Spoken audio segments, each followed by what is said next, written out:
Thank you, Whip. It is morning in America again. It's an exciting time.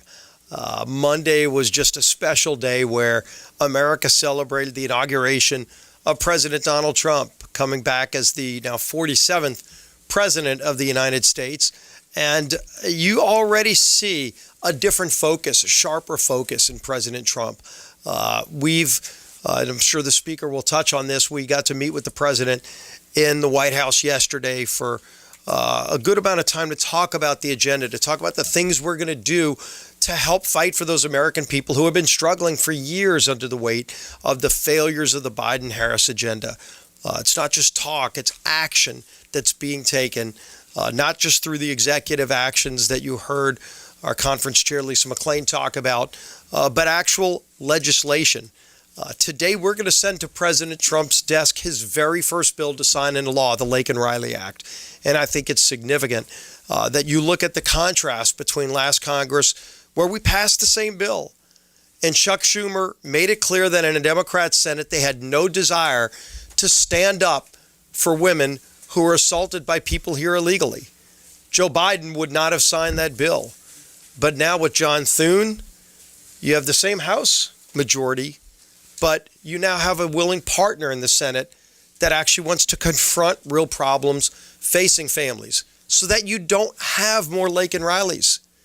You don't have more murders of innocent people because of an open border.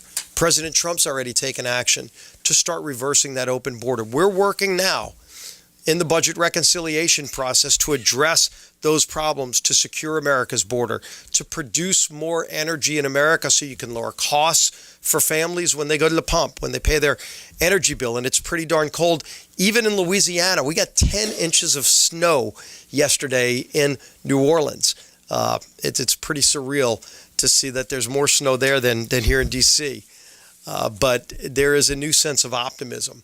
And I think you're going to see it from a lot of us. And you go through all the swing states, you go through the campaign.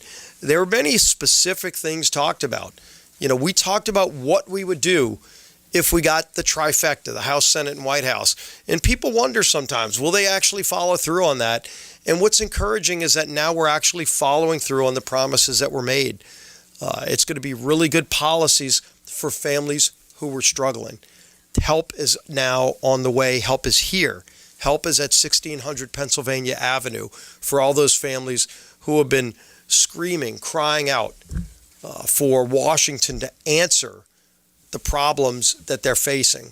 And that help is now going to start delivering results for those families. It's going to be a very exciting time. It's going to be a busy time for our Congress as we work through all of the bills that we're doing this week, next week, and the weeks beyond with budget reconciliation.